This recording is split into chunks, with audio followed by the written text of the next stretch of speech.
When I was a teen and my brother Tyler was 19, our parents got divorced. It was extremely messy. They fought each other constantly in and out of the courtroom, and their favourite weapon against each other was me. Tyler was already away for college, a 3-hour drive away, so his dorm and apartment were my favourite places to run away to whenever I could get away from it all. Before the divorce, we weren't particularly close, but now we're about as close as brothers can be. He could have just turned a blind eye to me, but he didn't, and I owe him a lot for that. Mom and Dad cheated on each other and remarried quickly within a year post-divorce. It's been 5 years since then. We have several step and half siblings from both sides that we never met. From Mom, stepsister 18, stepbrother young teen and half-sister young child. From Dad, stepbrother nearly adult and twin half-sisters toddlers. I didn't have anything against them personally, but Tyler and I prefer to keep our distance away from the drama. Our parents, however, still push us, mostly me, to be all buddy-buddy with their new kids. Maybe they still want to use me as a one-upping tool against each other. Like they're in a race to get us to act as big brothers to their kids. I don't know for sure, all I know is I'm not interested. But again, I didn't have anything against them before all of this. I'm about to graduate college soon, and Tyler wanted me to take a couple of friends along for a cross-country road trip to celebrate. I went to his old college while he got a job in the city after he graduated. We didn't think it was possible to do anything like how things had been for the past 2 years, so I'm super excited about that. We've been preparing for a while just so we don't run into problems later, and I've been documenting things mainly through Instagram stories. I didn't realise one of our step-siblings already followed me before I set my account on private a couple of years back. Word got round and now everyone started demanding we take our steps and halves between us, even changing the trip to make it more kid-friendly. It's absurd and entitled, so I admit I lost my temper by the 5th time I was called about being a good brother. It was my mom's oldest stepdaughter, 18, and she had been the most insistent out of everyone. I yelled at her that the only one who gets to call me brother is Tyler, and she and the rest of her dad's spawn are less than strangers to me. It went well, as you'd imagine. Tyler and my friends thought it was hilarious and long overdue. Everyone else thinks I'm an idiot. Am I? Not the idiot. Step-sibling drama aside, I find it deeply weird that an 18-year-old stepsister doesn't get why you don't want a bunch of younger relatives tagging along and messing up your plans. If she was hoping this would be an opportunity to do stuff with cool older guys, she should talk to the parents about what they're willing to let her and her friends do for their summer fun. Who honestly trusts that many teenage boys are going to take care of little toddlers that well? On a cross-country trip, no less? Travelling with children is a massive responsibility, and frankly, I'd want to be paid for 24/7 babysitting, or at least offered that. Like, no offence, but OP probably doesn't have much experience with kids that young, and if he's forced to drag the parents along, ugh, that's not even a vacation for himself anymore. Where do they get off telling you how to plan your trip? Your brother's right. Sounds like it was long overdue, and my guess is there have been many other things they've tried to force the new family dynamic into. On a side note, if your brother found it hilarious and you're anything like my sister and me, the stranger comment will become a great running joke. OP, if your parents only see you as a tool, you can also consider cutting contact once a year or none at all. Family doesn't always share blood. Any friend in your life can be more family to you than your parents. I'm happy you two have remarried and have a bigger family, but that doesn't mean I have to accept them if I don't want. If you continue to bully me, you will not hear from me again. And carry it out. Yeah, I noticed that too. Since OP's parents played tug-of-war with him during the divorce, I wonder if this is more similar. Competition to see whether he will take his friends from Mom's new marriage or Dad's. Their messy marriages are their problem. Enjoy your trip with your brother. So I, male 32, have my daughter, teen, from a previous relationship in high school. My wife, 30, and I have 2 little sons together. We're planning a family vacation in June to go to Florida, including my daughter. A couple of days ago, when my daughter was staying over, we discussed what we were planning on doing while on vacation, and my wife wanted to go to SeaWorld. My daughter said you guys could go, I'm not going to SeaWorld though, I'll stay at the hotel. My wife asked why, so my daughter explained she isn't a fan of seeing animals contained in a tiny space. But if you guys want to, that's on you. My daughter's always loved animals, especially marine life, so I wasn't surprised.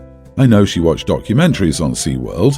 But after that, my wife was clearly mad, and my daughter made up her mind and wasn't participating in SeaWorld. Later, my wife got angrier and said I needed to make a go since we were adults taking her on this trip, and that my daughter needs to apologize. I told her I wasn't making my daughter go, and she didn't have to apologize if she didn't want to. She said we couldn't leave a teenager at a hotel by herself. So I said I'll stay with her. You can take the boys. I'm not a big fan of SeaWorld anyway. She said she couldn't believe me, and I'm raising someone entitled, and I'm being an idiot. And that's not right. I'm willing to stay with my daughter than be with my real family. I just told her my daughter has been in my life longer than her and our sons, and we've barely talked since then, but she still thinks I'm the idiot in this situation. So, am I the idiot? Not the idiot, but your wife sure is. Your daughter is uncomfortable with a planned outing. She's old enough to stay in a hotel room alone if you think she's responsible enough. Do check-ins. It's weird to think she should apologize for that. Implying that your daughter isn't your real family is beyond appalling, though. I read the real family comment and was like, excuse my French, but what the heck? That would be divorce-worthy for me. OP's daughter is part of his real family, and if his current wife can't grasp that concept, it may be time to have a real heart-to-heart about what constitutes family and sort this crap out. The wife seems to have some serious control issues. You aren't raising an entitled daughter. You're raising a sensitive girl who is willing to miss a fun day because she feels strongly about animal care. It has nothing to do with entitlement. She's not looking for special treatment. She's offering to miss the day of fun. There was no request to make everyone do something different than she wanted. She didn't ask to go somewhere instead of SeaWorld. She just asked to miss the outing. Your daughter doesn't have anything to apologize for. Your wife needs to apologize for forcing everyone to do what she wants. When I was a tween, my 26 female dad met my former stepmom, Sarah. They got married and she was a third parent to me. We went on family vacations, she helped me with homework and came to my games, activities, yada yada. Well, a year or two ago, we all found out that my dad cheated, and they divorced. I told my dad that I wasn't cutting Sarah out of my life because she wasn't his wife anymore. He said, we'll see, so Sarah and I still talk and meet up from time to time. My dad's been dating Anne for a while. I met her around Thanksgiving. He keeps trying to make me bond with her, but I don't want to. She's annoying. She's invited me to go shopping with her, to lunch and get our nails done. I have no interest. Anyway, Saturday before Mother's Day, we were by my dad's family for a barbecue. Anne was there. My aunt mentioned some stories that included Sarah and said she hoped she was good. I said, she is. My aunt said, oh, you're still in touch? I said, yeah, we're actually getting dinner Monday so I can give her gift. My dad said, her gift? For what? I said, Mother's Day. She was my stepmom for over 15 years. He said, was? She's not anymore. I ignored him and started talking about something else. I spent Mother's Day with my mom, but Saturday night my dad called and said he didn't think I should be in contact with Sarah anymore. He said it hurt Anne's feelings when I told them I was meeting Sarah for dinner and that I got her a gift. He said it's wrong since I won't even try to get to know Anne, and I didn't even give her anything for Christmas. He said, you should get Anne something small for Mother's Day. I said, what? Why? She's not my mom. He said, I know, but she's my girlfriend and I'm your dad. You should put in more effort. I told my dad that being in my life is an equal opportunity, that I don't owe Anne anything. He said I was stubborn and needed to grow up.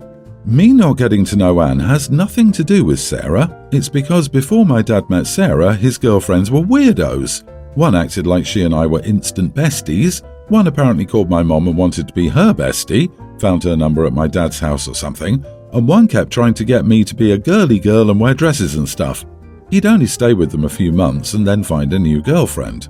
When I was a kid, I had to get to know them and all that, but I don't anymore, and I'm not. So I'd probably feel the same way if he never met or married Sarah because I'm over it. Am I the idiot for still talking to Sarah and not getting to know Anne? Not the idiot. Your dad divorced Sarah. You did not. She's been an essential part of your life for most of your life. She was your parent. For your dad to expect you to drop such an important person out of your life is beyond selfish. As for Anne, you're under no obligation to bond with her. But again, your dad chose to bring her into his life. You didn't. And expecting you to bring a Mother's Day gift is frankly a bit weird since Anne was never a mother to you since you became part of your dad's life when you were an adult. Your dad has no right to tell you who you can or cannot have a relationship with. He should be glad that you have a third parent to look up to and have in your corner. While Anna may be something to your dad, she's nothing to you, okay? Your dad needs to understand that relationships are grown over time and are not cut off because he decides that they are. No, not the idiot, not even a little bit. My stepdad is just as much my dad as my bio dad is. My mother died a few years ago. What now? Do I tell my kids, well guys, Grammy isn't alive anymore, so now Pawpaw isn't your Pawpaw? My oldest was your age at the time, so good luck with that. My sister got married 2 weekends ago. She asked me ages ago to be her maid of honor. I said yes. She requested our brother, younger for her, older for me, to walk her to her husband and then to walk with his parents to their seats, meaning both were walked halfway before walking together the rest of the way.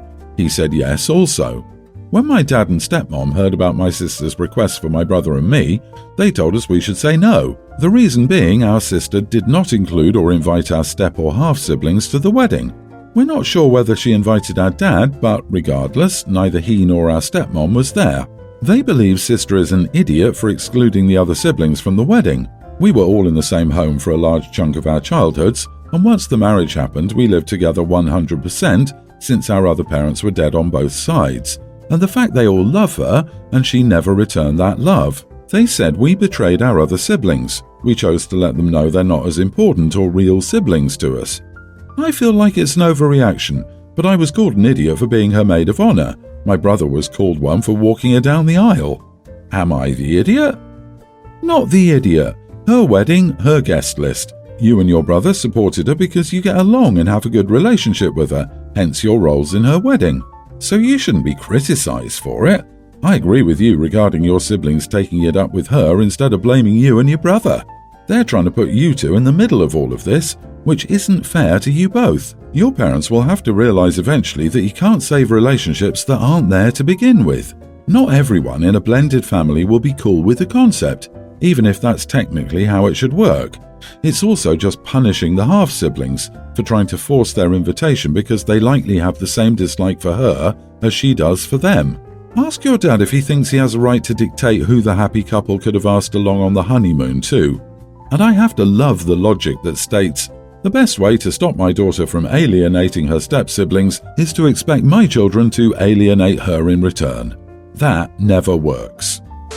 I, 18 female, am of Japanese descent. It's not in my surname because it's on my mother's side and I only have my father's surname. But I grew up at my maternal great-grandmother's and grandmother's house, who spoke almost 70% of the time in Japanese, so I can speak Japanese, as does my whole family, including my parents. I live in another state far from where my parents live.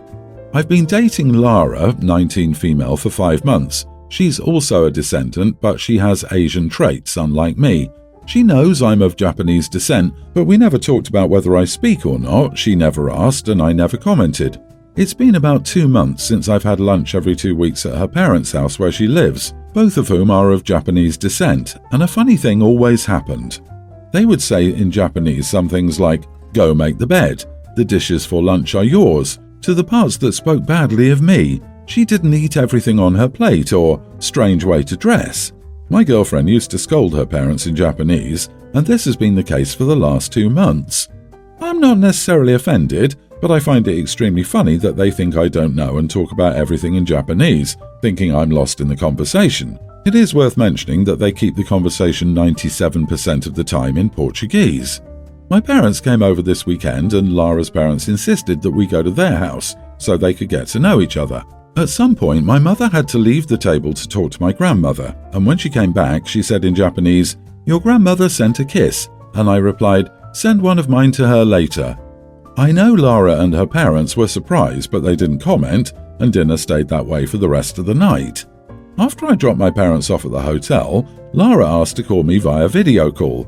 She said I embarrassed her parents because they didn't know that I understood and spoke in Japanese, and they spoke of family things in another language precisely because I would not understand and wouldn't make it boring. I replied saying, "Just like they badmouthed me, didn't they? But I didn't want to talk about it and you never asked, despite knowing that part of my family is of Japanese descent." She still stood her ground, saying that I could have said and avoided all the awkwardness at her parents' dinner. I didn't do it on purpose. I just responded unintentionally to my mother talking in a language I'm fluent in. So, am I the idiot? Not the idiot. I'm white passing Latina and I embarrass people regularly because they speak Spanish in front of me, assuming I don't understand. That assumption is their fault, not mine.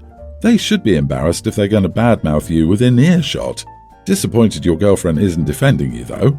She wasn't embarrassed regarding the family issues like making the bed, so what happened was they heard you speak Japanese, and at that moment they knew they'd messed up, and you heard every sneak diss they made about you. How can they be mad that OP knows Japanese and Japanese culture? Not drawing attention to people being rude and keeping things about yourself to yourself and then having it revealed by a third party is very Japanese. Honestly, this sounds straight out of anime. So everyone loves to vindicate people who get one over, so most people are going to say you're not the idiot. But for realistic advice, you should know that you should have said something after the first lunch. I think you know that. You are the idiot. You should apologize for the misunderstanding.